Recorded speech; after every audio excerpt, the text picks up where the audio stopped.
DVT after travel. Imagine this. You have just completed a long flight. You feel tired, maybe a little stiffness in your legs. Nothing unusual, right? But sometimes, after prolonged travel, the body can develop a dangerous condition silently inside the deep vein of the legs. This condition is called deep vein thrombosis or DVT. A thrombus, meaning a blood clot, forms inside a deep vein, slowing blood flow and triggering inflammation within the vessel wall. And here's what makes DVT especially dangerous. Nearly 50% of the patients may show no obvious symptoms at all until complications occur. Globally, about 1 in 1000 people develop DVT each year, and even after treatment, the risk of recurrence remains significant. Why does travel increase the risk? Because prolonged sitting, dehydration, reduced leg movement, and venous stasis together create the perfect environment for clot formation. In this clinical masterclass, we will learn how to recognize the warning signs, understand the pathophysiology, identify high risk patients, and most importantly, prevent life threatening complications like pulmonary embolism. Because sometimes the most dangerous disease is the one that stays silent. A case that happens more often than you think. Let's understand DVT through a real world clinical scenario. Meet Rahul Sharma, a 38-year-old IT consultant. He recently completed an exhausting international work trip involving nearly 42 hours of total flying time across multiple countries. Rahul is overweight, BMI of 28.4, but he does not smoke and has no previous history of blood clots.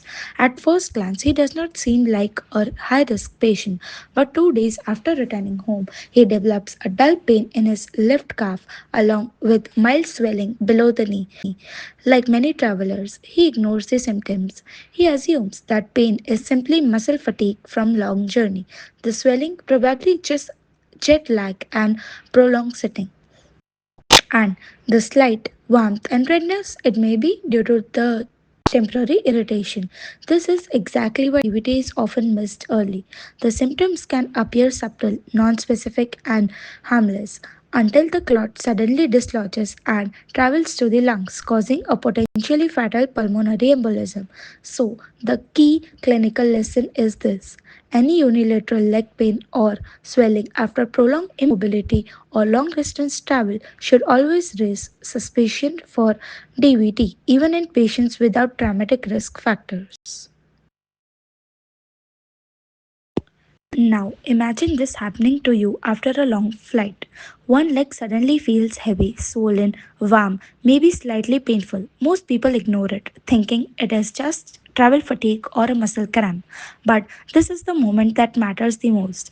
Deep vein thrombosis can stay silent until it becomes life threatening. Resting at home or taking painkillers may delay diagnosis while the clot continues to grow. The safest answer: seek medical attention immediately because one swollen leg after prolonged travel should not be ignored. Here's the science behind why dangerous clots form during long travel, a concept every medical student remembers as Virchow's trait. First, blood stasis. Second is the endothelial injury, and third is hypercoagulability. First, the blood stasis. When you sit still for hours on a flight, blood flow in the deep veins of the leg slows down and begins pooling, especially in the calf veins. Second is the endothelial injury. Pressure behind the knee and prolonged immobility can cause tiny injuries to the vessel wall, creating the perfect surface for clot formation. And third is hypercoagulability. Cabin dehydration, alcohol, and altitude related fluid loss make the blood thicker and more likely to clot.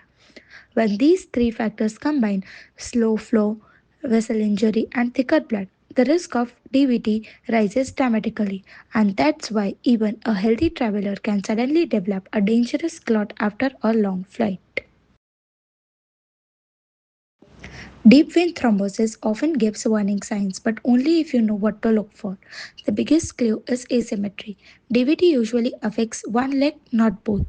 Watching for calf pain or cramping on one side, swelling below the knee, warmth over the calf or thigh, and redness or discoloration following the vein path.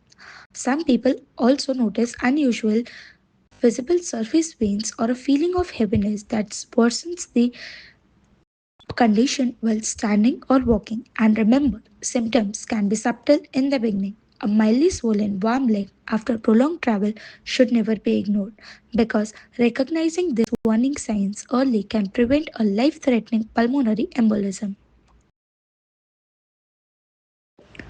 Once DVT is suspected, doctors use a clinical tool called the Well score to estimate the probability of a clot before imaging. Points are assigned for key findings like prolonged immobility, calf tenderness, and significant unilateral swelling. In this patient, the 42-hour travel history adds risk. Localized calf tenderness adds another point, and calf swelling greater than 3 centimeters increases the suspicion even further. That gives a total Well score of 3, placing the patient in the high probability category for DVT. At this stage, the next step is urgent confirmation with the Doppler ultrasound and immediate anticoagulation if DVT is confirmed. This is why structured clinical scoring systems are so important that they help the doctors rapidly identify the potentially life threatening clots before complications occur. If deep vein thrombosis is left untreated, the consequences can become rapidly life threatening. The most feared complication is pulmonary embolism, where part of the clot breaks off, travels through the bloodstream, and blocks blood flow in the lungs. Patients may suddenly develop chest pain, severe breathlessness, rapid heartbeat, or even collapse. An untreated pulmonary embolism carries a dangerously high mortality rate. But complications don't stop there. Many patients develop post thrombotic syndrome, permanent damage to the venous calves using chronic leg pain, swelling, tenderness, skin discoloration, and even ulcers years later. The clot can also extend upward into larger veins like the femoral or iliac veins, dramatically increasing the risk of massive pulmonary embolism and cardiac strain. That's why DVT is never just leg swelling.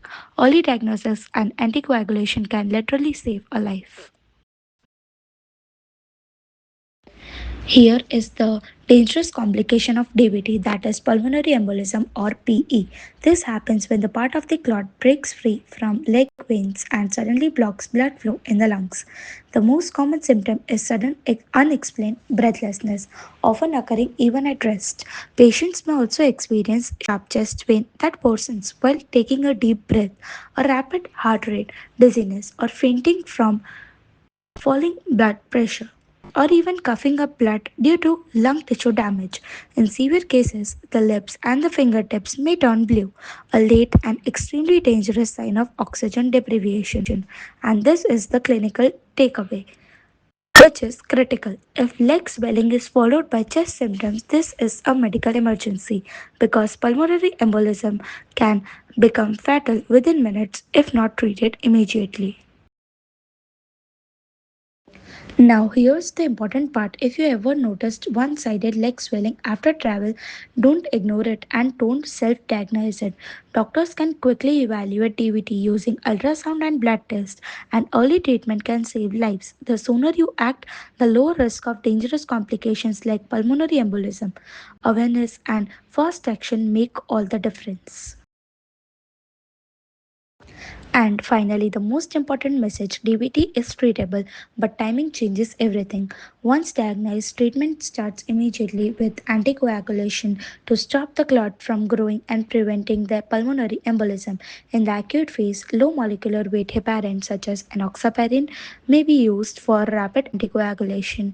Patients are then transitioned to modern oral anticoagulants like rivaroxaban and apixaban, which are safer, easier to manage, and usually don't require routine INR monitoring like older warfarin therapy.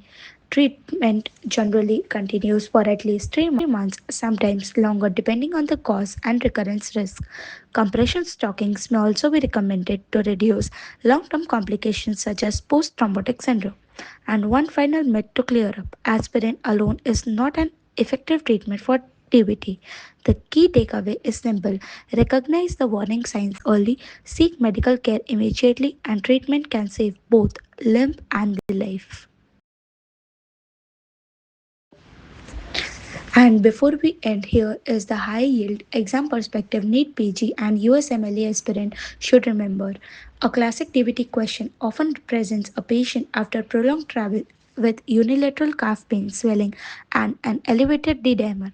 If the Wells score is high, typically 3 or more, the next best step is not repeating the labs, it is immediate compression, duplex Doppler ultrasonography. Remember this important rule: D dimer is highly sensitive but poorly specific. It is mainly useful to rule out DVT in low probability patients, not to confirm disease in high risk cases. Another favorite exam trap is Homan's sign. While calf pain on dorsiflexon may appear in textbooks, it has poor sensitivity and is clinical unreliable when used alone. And finally, from a pharmacology standpoint, modern DOACs like rivaroxaban and apixaban are now preferred over warfarin in many uncomplicated TBT cases because they are easier to use and require less monitoring. If you remember these few clinical pearls, you will not answer only the exam questions correctly but also recognize a potentially life threatening condition in real practice. And finally, the most important slide of all, prevention. This risk of travel related DVT rises significantly about after 4 hours of immobility, especially during long haul flights. But the good news is that simple preventive measures dramatically reduces the risk. First, keep moving. Walk the astley every 1 to 2 hours whenever possible, and if you can, choose an assless seat for easier mobility. Second, stay hydrated. Drink water regularly throughout the flight and avoid excessive alcohol, which contributes to dehydration and blood thickening. Third, use calf muscle exercises even while seated. Repeated ankle pumps and calf contractions help maintain the venous blood flow and reduce stasis. For higher risk individuals, such as patients with prior DBT, active cancer, recent surgery, pregnancy, obesity, graduated compression stockings may be recommended. Some patients may even require preventive anticoagulation, such as low molecular weight heparin, after discussion with the physician. And one final high yield point: aspirin is not considered effective prophylaxis for travel related DVT. So, the take home message is simple: move, hydrate, compress when indicated, and never ignore unilateral leg swelling after prolonged travel. Early recognition saves life. Not everyone has the same risk of developing DVT. Certain patients are significantly more vulnerable, and identifying these high risk groups is critical in both exams and real clinical practice. A prior history of DVT or pulmonary embolism is one of the strongest predictors of recurrence. Inherited thrombophilias such as factor 5, lead-in mutation, or antiphospholipid syndrome also markedly increase the clotting risk. Recent surgery, especially orthopedic or major abdominal procedures, creates a highly prothrombotic state due to immobility and endothelial injury. Even a limb cast can substantially raise risk. Hormonal factors are another major contributor. Pregnancy, the postpartum period, and estrogen containing oral contraceptives or hormone replacement therapy all increase the coagulation tendency. Obesity, particularly when combined with older age, further amplifies venous stasis and clot risk. And among all risk groups, active cancer patients carry some of the highest baseline risk for venous thromboembolism because malignancy itself promotes hypercoagulability. So, whenever you evaluate the patient with leg swelling or unexplained breathlessness, always ask yourself: does this patient belong to high risk group? That single question can change the entire diagnostic approach and potentially save a life. Final emergency takeaway. Before we finish, remember this one golden rule: DBT does not always cause severe pain, but it always deserves urgent medical attention. Many patients ignore the symptoms because the discomfort seems mild, but a blood clot can silently progress and suddenly become life threatening if it travels to lungs. So, if someone develops one swollen leg after one long flight, prolonged travel, surgery, or immobilization, the correct response is not rest, massage, or waiting for it to improve. The correct response is medical evaluation, preferably the same day. And the ultimate emergency warning sign is sudden shortness of breath combined with chest pain. That combination may indicate pulmonary embolism, a potentially fatal complication of DVT, and requires immediate emergency care. The key message is simple: early action prevents catastrophe. Delaying care is the most dangerous mistake a patient can make. And with that, we conclude the DVT awareness series. DVT is one of the most important yet overlooked medical emergencies associated with the prolonged travel and immobility. The encouraging part is that timely recognition and treatment can dramatically reduce the complication and save lives. If this series helped you, consider sharing it with friends, family members, healthcare students, and frequent travelers. Awareness spreads protection. Have you ever experienced unexplained leg swelling, calf pain, or discomfort after a long flight? Share your experience and help others learn from real world situations. Thank you for watching this series on deep vein thrombosis and pulmonary embolism. I hope this helped you better understand the warning signs, complications, diagnosis, treatment, and prevention of these potentially life threatening conditions. Remember, early recognition can save life. One swollen leg should never be ignored, especially after long travel, surgery, or prolonged immobility. If you found this content helpful, please like, share, and subscribe our channel for more high yield medical education, clinical polls, and NEET PG USMLE concepts explained in a simple visual way. Drop your thoughts or experiences in the comments below and let us know what topic you would like to see next. Until then, stay informed, stay healthy, and travel safe. Thank you.